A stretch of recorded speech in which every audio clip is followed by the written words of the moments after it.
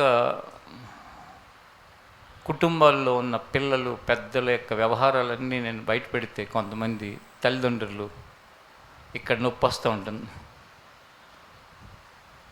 దొంగతనాలు చేసేవాళ్ళు ఉంటారు, భయంకరంగా అబద్ధాలు ఆడేవాళ్ళు ఉంటారు, బూతు సంబంధమైన బొమ్మలు వీడియోలు చూసేవాళ్ళు ఉంటారు, సిగరెట్లు తాగేవాళ్ళు ఉంటారు. నీలో మార్పు లేకపోవటం వల్ల నీ వెనక వస్తున్న వాళ్ళ యొక్క ప్రవర్తన,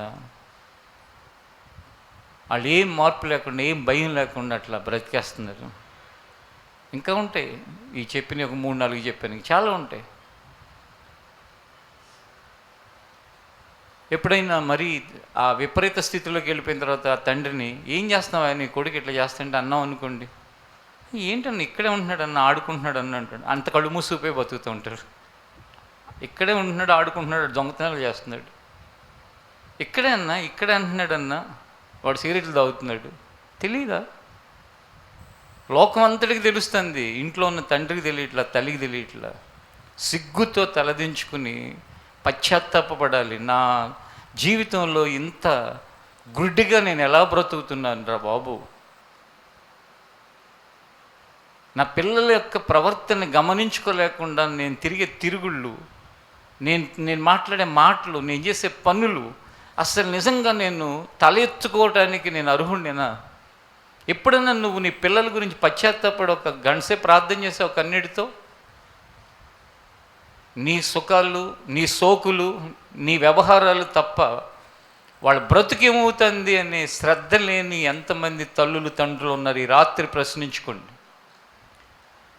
మరల చెప్తున్నాను, నెంబర్స్ ఇక్కడ ముఖ్యం కాదు. ఒక వ్యక్తి తన కుటుంబాన్ని దేవునికి మహిమకరంగా కట్టుకోకపోతే ఆ బ్రతికేది ఎందుకు? తినటానికి, త్రాగటానికి, తిరగటానిక బ్రతుకు? మీరు ఫలించి అభివృద్ధి చెంది విస్తరించి అని పాత నిబంధన కాలంలో చెప్పిన దాని యొక్క కొనసాగింపు నూతన నిబంధనలో ఆయన్ని మహిమపరచటానికి అని చెప్పేసి. మీ నాన్న ఎక్కడ ఉంటాడంటే అక్కడ ఉంటాడు. ఏ రోజు కొడుకులతోనూ కూతురులతోనూ వాళ్ళతోనూ శ్రద్ధ పెట్టి ఉండదు, ఎక్కడో తిరుగుతూ ఉంటాడు. మా నాన్నగారిని ప్రభు పిలుచుకున్నాక ఆయన గురించి ఏదైనా వేరే విషయం అంటే పాత గతం చెప్పడానికి కొంచెం ఆలోచిస్తున్నాను, కానీ కొందరికి బుద్ధి కలగటానికి కానీ చెప్పాలనిపిస్తుంది. ఆయన ఎక్కడ ఉంటారు అంటే, హాలిడే వస్తే మా చిన్నతనంలో ప్యాకాట ఆడుతూ ఉంటారు. ఆ ప్యాకాట ఒక ఇంట్లో జరుగుతుంది. ఇంటంటే మనుషులు ఉంటారు ఆ ఇంట్లో, ప్యాకాట్ కోసం ఒక ఇల్లు ఉంటుంది. ఆ ఇంట్లో మొత్తం రౌండ్ టేబుల్ సమావేశం, ఆ ఊరిలో ఉన్న పెద్ద పెద్ద వాళ్ళంతా అక్కడ కూర్చుని, నువ్వు ఎక్కడుంటావు? నీ కొడుకుని అడిగితే ఎక్కడుంటావు? నువ్వు నీ ఇంట్లో ఉంటావా? నువ్వు ఎక్కడుంటావు? నీ కూతుర్ని అడిగితే నువ్వు ఎక్కడుంటావు? ఆలోచించుకోండి. మార్పు అనే దానికోసం ప్రతి వ్యక్తి శ్రద్ధ చూపించలేదా? వాళ్ళు ఎవరైనా ఏ పరిస్థితిలో ఉన్నళ్ళైనా ఇక స్పేర్ చేసేది లేదు. జీవితంలో మార్పు లేకుండా ఎవరికి సంతోషం చెప్పండి. బైబిల్లో ఒక ఉపమానం ఉంది కదా, ఒక చెట్టు ఉందంట, దానికి ఫలాలు లేవంట. యజమాని వచ్చి చూసి, ఇంక ఇది ఫలం లేకుండా భూమి సారం అంతా తీసుకుంటుంది కానీ ఫలాలు ఇవ్వట్లేదు, ఇది ఎందుకు దీన్ని నరికి పారి అంటే, ఆ తోటమాలి అన్నాడంట, 1 సంవత్సరం అవకాశం ఇవ్వు, దీని చుట్టూ తవ్వి దీనికి ఎరువేసి ఎలాగోలా ఇది ఫలించుతుందేమో అని ప్రయత్నం చేస్తానని బ్రతిమాలుకుంటున్నాడండి. నువ్వు దేనికి పనికి వస్తున్నావు? నువ్వు నీ జీవితం వలన దేవుడికి అవమానం కలుగుతుందా? దేవునికి సంతోషం కలుగుతుందా? దేవునికి మహిమ వస్తుందా? ఏమొస్తుంది? ఆలోచించండి. చాలా సీరియస్గా ప్రతి వ్యక్తి జీవితాన్ని గురించి లోతుగా పరిశీలించుకోండి. పౌలు అంతటి వాడే దోషకుడిగా, హింసకుడిగా, హానికరుడిగా బ్రతుకుతూ తర్వాత కాలంలో మారిపోయిన తర్వాత ఏమంటున్నాడంటే, నేను పూర్వము అంటున్నాడు. అంటే అయిపోయిన కాలంలో నేను ఎలాంటి వాడిని? దూషించేవాడిని, హింసించేవాడిని, హాని చేసేవాడిని. అలాంటి నన్ను ఆయన ఏం చేశాడంటే, ఆయన పరిచర్యకి పిలిచి నమ్మకమైన వానిగా ఎంచినందుకు నేను కృతజ్ఞతతో ఉన్నాను. దేవుడు ఈ విషయాలు నీ ఎదుట పెడుతున్నది, నిన్ను గద్దిస్తుంది, నీకు బుద్ధి చెప్తుంది, నీ జీవితంలో మార్పు చెంది నువ్వు ప్రయోజకుడిగా మారాలనేమో ఆలోచించు. ఈ దూషించి హింసించి హాని చేస్తున్న వ్యక్తి జీవితాన్ని ఒకసారి మనం చూస్తే అపోస్తుల కార్యాల గ్రంథం 9వ అధ్యాయం దగ్గరికి రండి.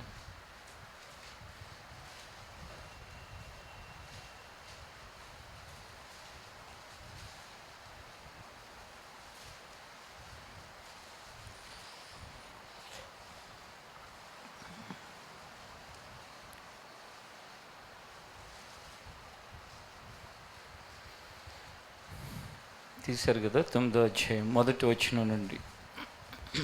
సౌలు ఇంకను ప్రభు యొక్క శిష్యులను బెదిరించుటయును, సౌలు ఇంకను ప్రభు యొక్క శిష్యులను బెదిరించుటయును, హత్య చేయుటయును, తనకు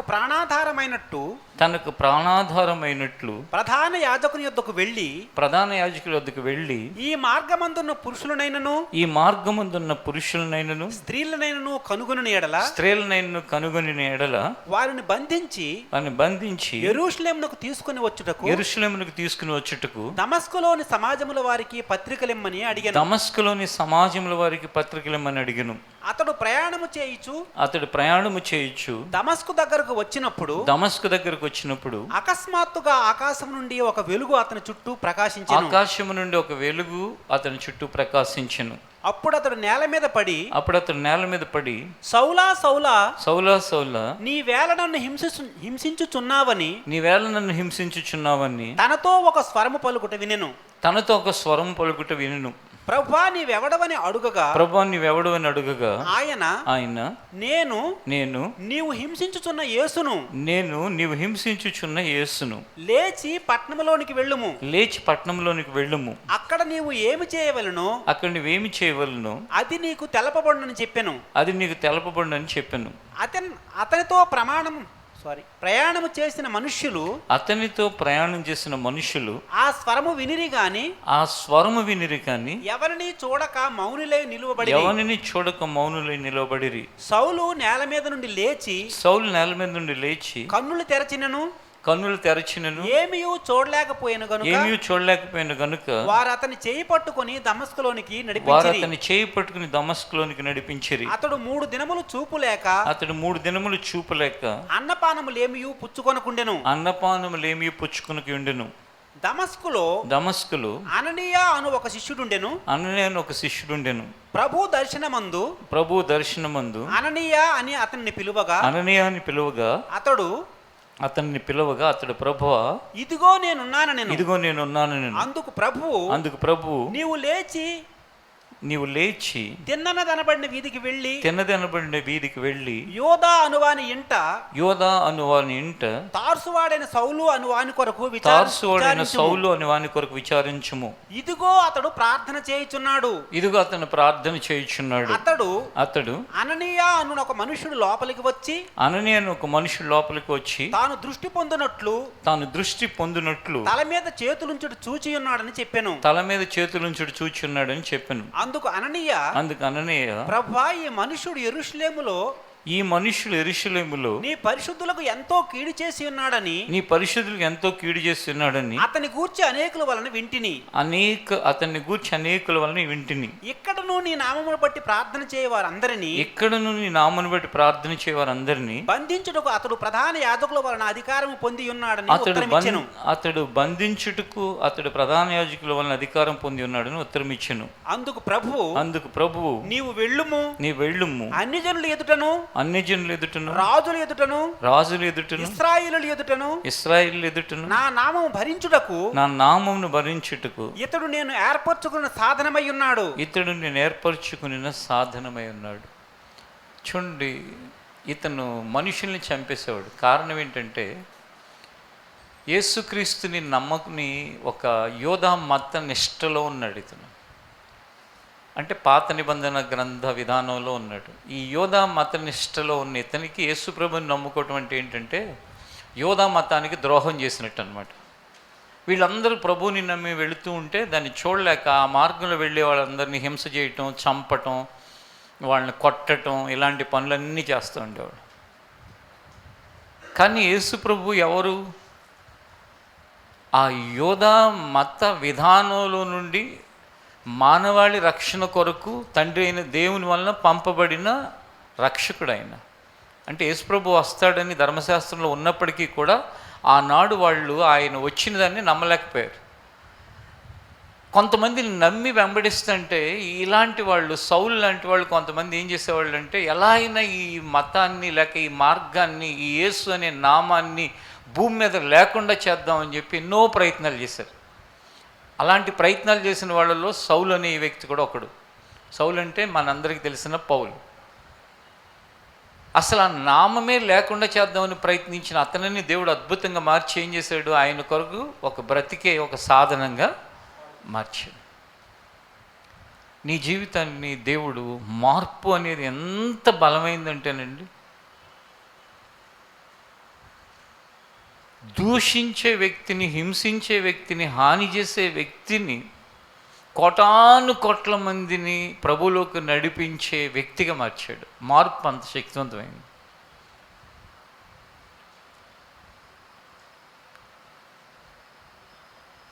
ఈ రాత్రికాల సమయంలో నువ్వు ఎవరివైనప్పటికీ కూడా ప్రస్తుతం నువ్వు ఉన్న పరిస్థితుల నుంచి మార్పు అనేది చెందటం కోసం శ్రద్ధ పెడితే, ఆ మార్పు చెందటం నిన్ను ఎంత ప్రయోజకరాలుగా చేస్తుందో నీకే ఆశ్చర్యం కలుగుతుంది. మీరు ఎంతమంది సిద్ధంగా ఉన్నారు నెక్స్ట్ వీక్కి ఏం మార్పు చెందారో చెప్పడానికి? ఈ రోజుకి ఒకసారి కనుక లెక్క చూసుకుంటే మార్పు చెందిన విషయాలు ఉన్నాయి. దేవుడు మాట్లాడటం మొదలుపెట్టినప్పటి నుంచి నాలో అని ఎంతమంది చెప్పగలరో మీకు మీరు ఒకసారి ప్రశ్న వేసుకోండి. ఈ మధ్య అక్కడ నేను మాట్లాడుతున్నప్పుడు సడన్గా ఒకళ్ళు చెప్పారు, ఏమనంటే, మీరు చెప్పారు కదా మార్పు అనే దాని గురించి చెప్పాలని, నేను ఇదిగో పలాంది మారాను. నాకు సంతోషం అనిపించింది. ఎందుకంటే వాళ్ళ మైండ్లో అదేం అవుతుంది, రన్ అవుతుంది, మార్పు అనేది నాకు కావాలి అని.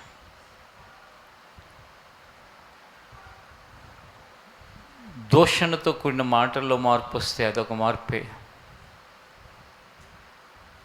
హింసించే స్వభావంలో మార్పు వస్తే అదొక మార్పే. హాని చేసే స్వభావంలో మార్పు వస్తే అదొక మార్పే.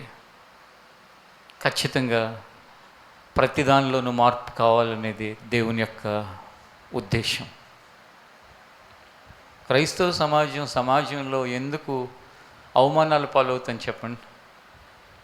మార్పు లేకుండా సేవకులు అయిపోతున్నారు, మార్పు లేకుండా సంఘ పెద్దలు అయిపోతున్నారు, మార్పు లేకుండా పాటగాళ్ళు అయిపోతారు. పాటగాళ్ళు అంటే తెలుసు కదా, గాస్పల్ సింగర్స్. మార్పు లేకుండా బిషప్లు అయిపోతారు, మార్పు లేకుండా రెవరెండ్లు అయిపోతారు. అందుకే ఈ సమాజంలో దేవుని నామం అవమానాలు పాలవటానికి కారణం.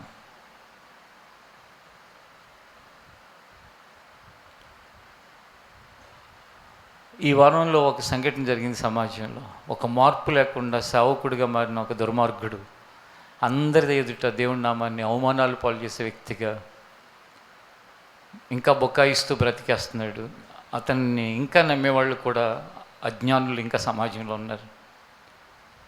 ఓవరాల్గా నా పర్సనల్ వ్యూ ప్రకారం, అంటే నా వ్యక్తిగత అభిప్రాయ ప్రకారం అయితే, సమాజంలో సేవకుల్లో మార్పు లేని వాళ్ళు, మార్పు ఉన్న వాళ్ళు 90 మంది మార్పు లేని వాళ్ళు 10 మంది ఉంటారు మార్పు ఉన్న వాళ్ళు, అంతే. అంటే దేవుని సేవ చేయటానికి నిజమైన అర్హత ఉన్న వాళ్ళు 10% ఉంటారు. అర్హత ఏంటి? దర్శనాలు, కళలు, ప్రవచనాలు, అద్భుతంగా మాట్లాడటం కాదు, నిజమైన లోతైన మారు మనస్సు. ఆ మనసు ఒక 10%, లోతైన మార్పు ఉన్న వాళ్ళు 10% ఉంటారు. మిగతా 90% అయ్యే సేవకుడని కొడుకు అవటమో, లేకపోతే సేవకుడుగా ఎవరో నువ్వు సేవకురాని పిలిచారని, ఎవరో పాస్టర్ గారు పిలిచారని పోవటమో, లేకపోతే వాళ్ళంతటికి వాళ్ళకే ఆ బుద్ధి పుట్టటము, లేకపోతే ఎవరినో చూసి ఇన్స్పైర్ అవ్వటము, ఏదేదో చేస్తూ ఉంటారు. చేసే ఆ మార్పులని వాళ్ళ ప్రవర్తన వలన చూసే చూపుల్లో పవిత్రత ఉండదు, మాట్లాడే మాటల్లో నిజాయితీ ఉండదు, చేసే పనులు అవి న్యాయంగా కనపడవు.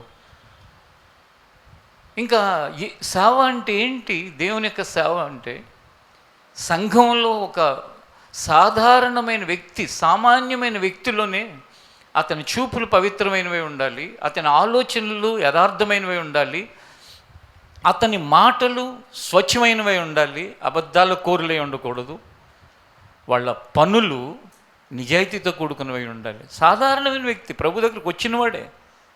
ఇంకా ప్రభువు దగ్గరకు వచ్చిన వాని తర్వాత దేవునికి నేను ఒక సాధనంగా ఉండాలి, నలుగురు దేవుళ్ళకి నడిపించాలన్న ఆలోచన చాలామందికి ఉంటుంది. ఒకసారి ఒక ఆయన చెప్పాడు, ప్రతి సంవత్సరం నాకు వాక్యాలు చెప్పమని చెప్పి నేను వెళ్ళే చర్చిలో నాకు అవకాశాలు ఇచ్చేవాళ్ళు. నేను ఆ ప్రాంతం నుండి ఈ ప్రాంతానికి వచ్చి ఇక్కడ చర్చికి వచ్చిన తర్వాత నేను ఎంత ఎదవనో అర్థమైంది. నేను అప్పుడైతే అవన్నీ నాకు తెలియక చెప్తానే ఉండేవాడిని. నేను ఇంకా ఎప్పుడైనా మళ్ళీ ఇవ్వాలని ఆశ ఉండేది, మళ్ళీ ఎప్పుడు ఇస్తారా చెప్పటానికని. నేను ఆశ్చర్యపోయి, ఎందుకంటే తనకి తాను ఎవడైనా తనకి తాను నేను ఎంత ఎదవనో అర్థమైందని ఎవరైనా అంటారా? అది నిజమైన మార్పు వాళ్ళలో కలిగింది కాబట్టి వాస్తవాన్ని ఒప్పుకున్నారు. హల్లెలూయా, హల్లెలూయా.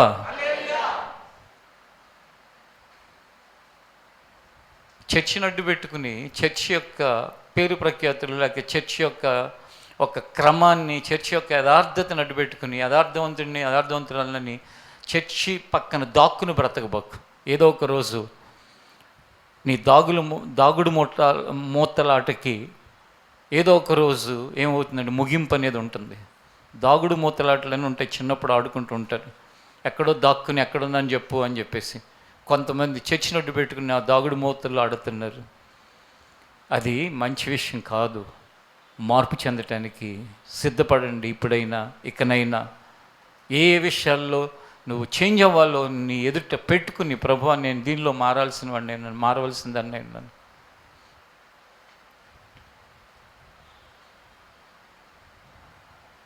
పౌలు మారాడు, సౌలుగా ఉన్నవాడు మారాడు, పౌలుగా అయ్యాడు. అతని దేవుడు, అతని కన్నులు మూయబడ్డాయండి. ప్రకాశమానమైన ఒక వెలుగొచ్చి కళ్ళలో పడేసరికి కళ్ళు మూసిపోయాయి, కళ్ళు కనపట్లేదు. మనిషి తీసుకుని ఒక ఇంటికి వెళ్ళేసరికి అననీ అనే భక్తుడితో దేవుడు ఏమని చెప్పాడో తెలుసా? ఒకడు నీ వస్తావనే దర్శనాన్ని చూసి అక్కడ వెయిట్ చేస్తున్నాడు. అతని తల మీద నువ్వు చేతులు పెట్టి ప్రార్థన చేస్తే కళ్ళు ఏమవుతాయి? తెరవబడతాయి. వెళ్ళు అంటే ఈ అననీ అనే సేవకుడు అంటున్నాడు, అమ్మో అతనా, నీ ప్రజల్ని చాలా హింసించినవాడు, ఇక్కడికి కూడా ఎందుకు వచ్చాడంటే నిన్ను నమ్ముకున్న వాళ్ళందరినీ బాధించడానికి వచ్చినవాడయ్యా అంటే లేదు అవన్నీ నాకు తెలీదా? దేవుడు చెప్తుంటే దేవుడికి చెప్తున్నాడు. అప్పుడు దేవుడు అన్నాడు, అవన్నీ నాకు తెలుసు, అతను మారాడు, అతను నా కోసం బ్రతకటానికి ఒక సాధనంగా ఎలా ఉండాలో నేను అతనికి చూపిస్తాను, వెళ్ళు అని పంపించాడు. అననీ అనే సేవకుడిని వెళ్ళి ప్రార్థన చేస్తే ఈ సౌలుగా ఉన్న వ్యక్తి కన్నులు తెరవబడ్డాయి. దేవుడు అతన్ని పౌలుగా మార్చాడు. తర్వాత అద్భుతమైన సేవకుడయ్యాడు. కాబట్టి మీరు ఎవరైనా సరే మార్పు లేకుండా జీవితంలో ప్రయాణం చేస్తూ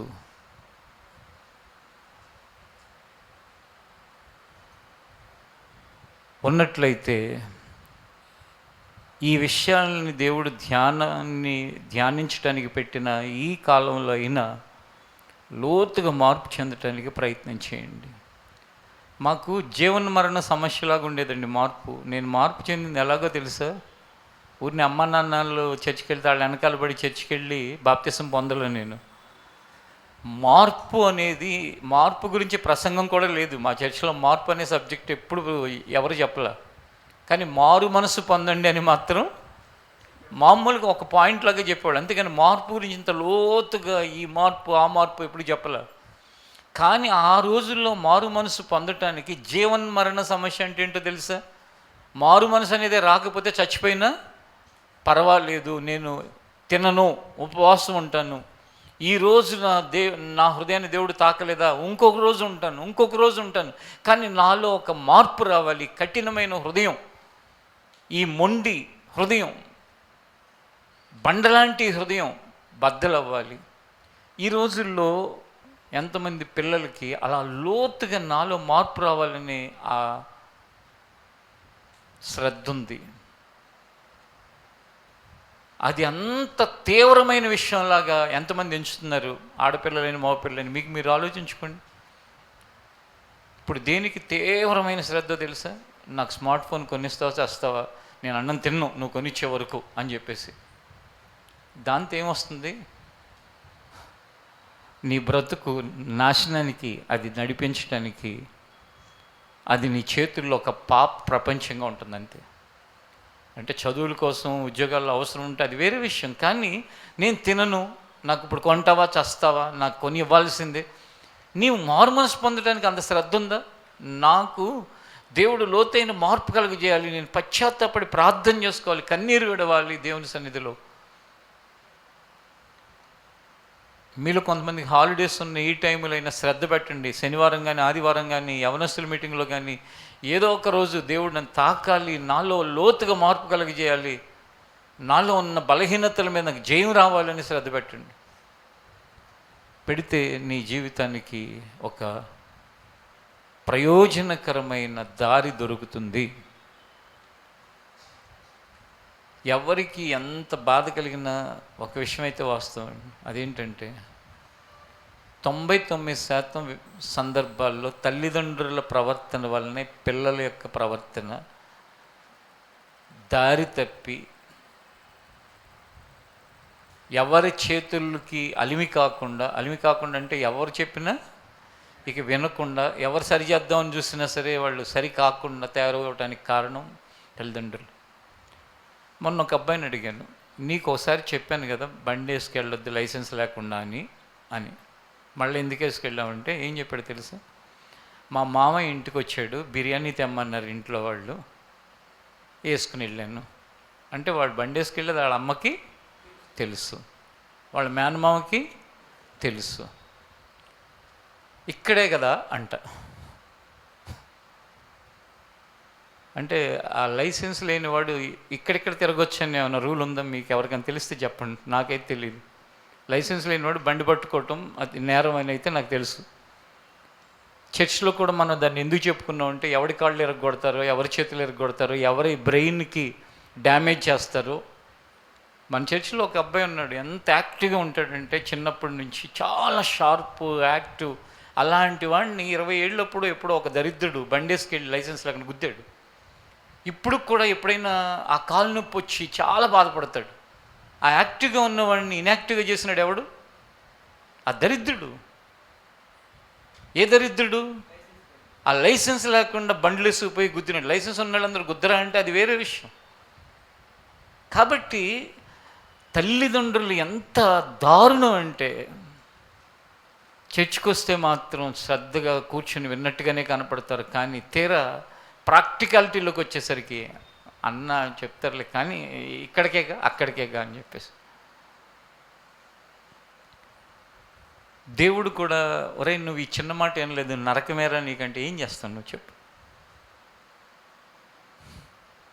ఆజ్ఞాతిక్రమము పాపము వలన వచ్చే జీతం మరణం అంతే.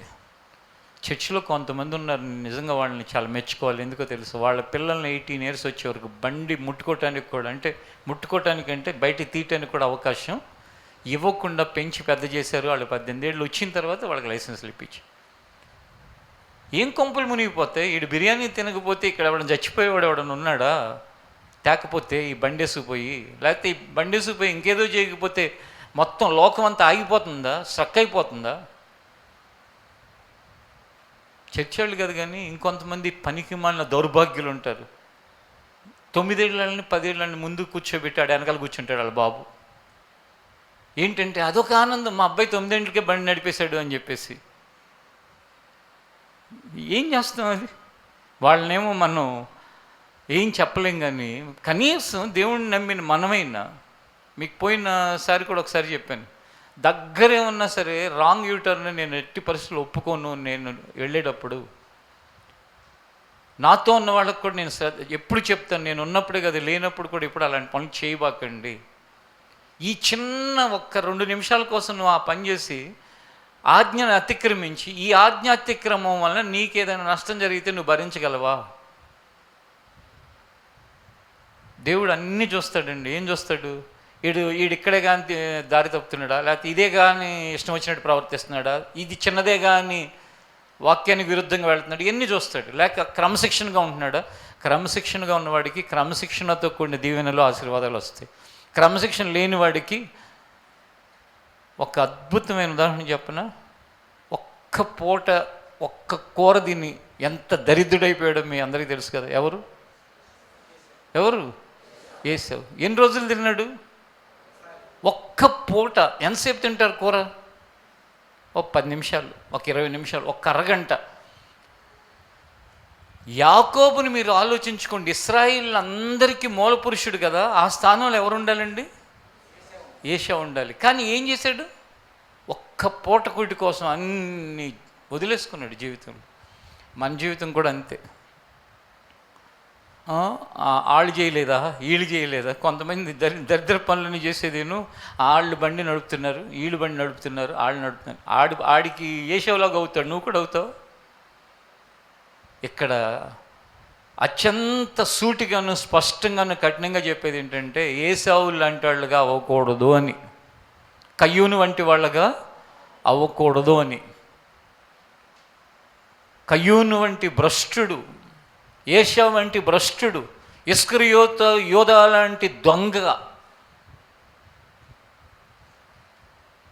దీనా లాంటి ఒక దౌర్భాగ్యమైన పనులు చేసేదానిలాగా అవ్వకూడదని బాల్యం నుండి సండే స్కూల్స్, లేకపోతే యూత్ మీటింగ్స్, లేక Saturday fasting prayers, Sunday prayers, మీరు యూట్యూబ్లో ఉన్న మెసేజ్లన్నీ చూడండి. ఆ మెసేజ్ల సారాంశం ఏముంటుందో తెలుసా? నువ్వు మారు మనసు పొందాలి, నీతిగా బ్రతకాలి, పరలోక రాజ్యానికి వెళ్ళాలి, నిన్ను తగ్గించుకోవాలి, ప్రేమ కలిగి ఉండాలి, క్షమాగుణం కలిగి ఉండాలి, యేసుని పోలి బ్రతుకు ఈ భూమి మీద. ఇవే ఉంటాయి, ఇంతకు మించి ఏమీ ఉండవు. నీ నుండి, నీ ద్వారా ఒక గడ్డి పరకను కూడా ఆశించకుండా నిన్ను ప్రభువు రూపంలోకి సిద్ధపరచాలనే తపనతో సంవత్సరాలుగా చేస్తున్న ఈ ప్రయత్నం నీ స్వార్థానికి, నీ యొక్క ఇష్టానుసారమైన ప్రవర్తనకి ఉపయోగించుకుంటే నీ జీవితాన్ని ఎవడు కాపాడగలడో ఒకసారి ఆలోచించు.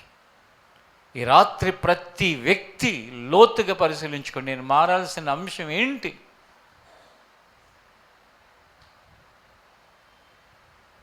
ఆలోచించుకుని దేవుని ఎదుట పెట్టండి. ప్రభువా, ఇదిగో ఇది నేను మార్పు చెందాల్సింది, దయతో నాకు సహాయం చేయమని శ్రద్ధతో ప్రార్థిస్తే, ఆసక్తితో ప్రార్థిస్తే, కన్నీటితో ప్రార్థిస్తే, నువ్వేది ప్రార్థన చేస్తున్నావు అది ప్రభు వలన పొందుతావు. ఖచ్చితంగా లోతుగా మార్పు కొరకు ఆశను ప్రతి ఒక్కరికి ఆయన కలిగించాలని, ఆ ఆశ కలిగించడం ద్వారా ప్రతివారు కూడా ఆ ప్రార్థన చేసి ఆ మార్పుని పరిశుద్ధాత్ముడు వలన పొందాలని, రాబోయే కాలంలో ఆ మార్పు పొందిన వారి యొక్క జీవితాలు అనేకులకు ఆశీర్వాదకరంగా ఉండాలని దేవుడు ఎంతగానో కోరుకుంటున్నాడు. ఆ మార్పు కొరకు అలుపు ఎరగని ఒక పోరాటం చేసేవారిగా మనని ఆయన సిద్ధపరచాలి. మార్పు కొరకు ఒక జీవన్మరణ సమస్యలాగా ఉండాలి.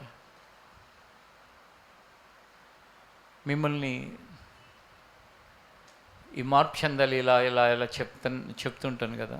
నిజంగా సంఘంలో యథార్థంగా బ్రతికేవాళ్ళు కూడా ఎంతమంది ఉంటారో తెలుసు. వాళ్ళు ఎన్ని ఒత్తిళ్ళున్నా, ఎన్ని తొందరలున్నా వాళ్ళ జీవితంలో యథార్థంగా నిజాయితీగా నిలబడటానికి నడుం కట్టుకున్న యవనస్తులు ఉన్నారు, నడుం కట్టుకున్న పెద్దవాళ్ళు ఉన్నారు. వాళ్ళు ఏం కనపడరు, సాధారణంగా అందరిలో వచ్చి కూర్చుని వెళ్ళిపోతూ ఉంటారు. వాళ్ళ నిజాయితీ ముందు నీ నిజాయితీ, వాళ్ళ యథార్థత ముందు నీ యథార్థత, వాళ్ళ పవిత్రత ముందు నీ పవిత్రత పరిశీలించుకుంటే సిగ్గుతో తలదించుకోవాలి కొంతమంది. కనుక ప్రతి వ్యక్తి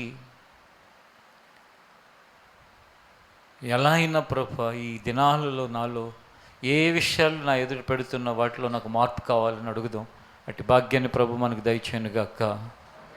ఆమేన్. మోకరించి ప్రార్థన చేద్దాం.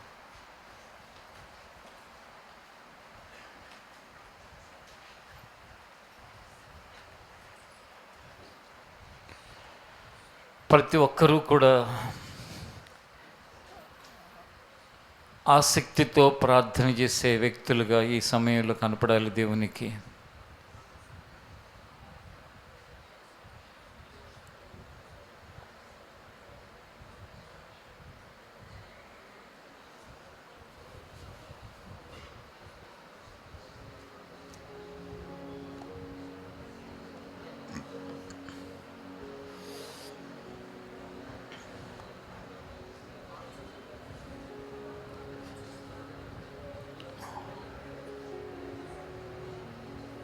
ప్రతివారు ప్రార్థన చేయాలి. లోపల లోపల గొనుగుడు కాదు.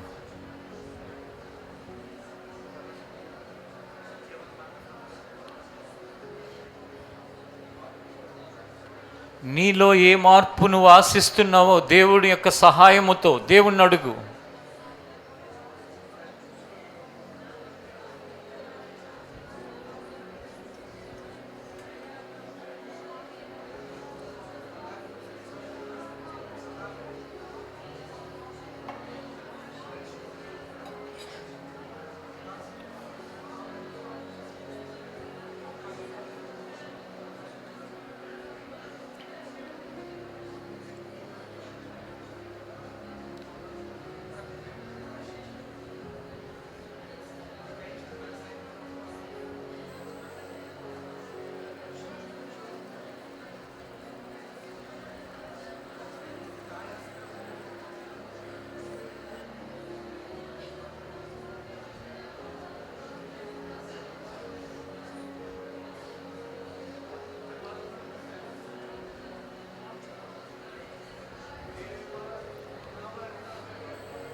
చేయాలి ప్రార్థన. పై ఫ్లోర్లో ఉన్నవాళ్ళు కానీ, కింద ఫ్లోర్లో ఉన్నవాళ్ళు కానీ, లైవ్లో వినేవారు కానీ, ఎవరైనా సరే, చావో బ్రతుకో,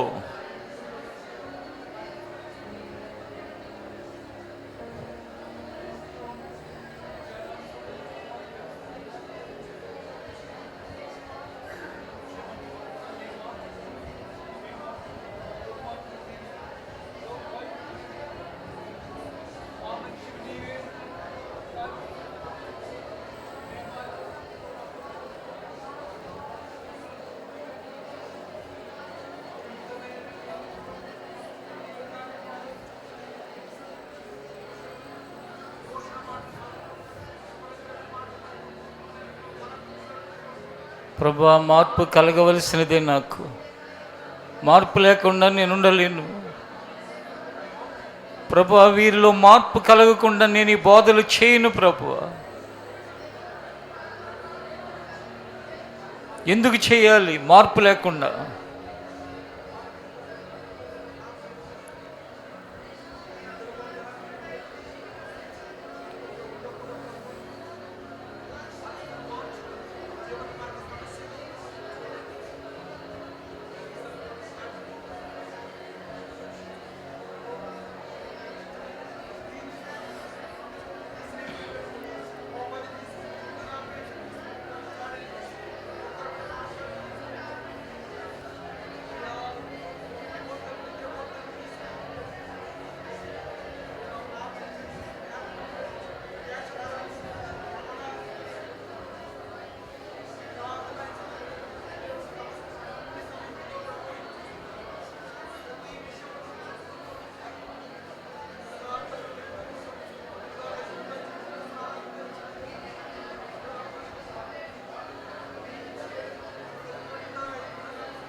ఆమేన్.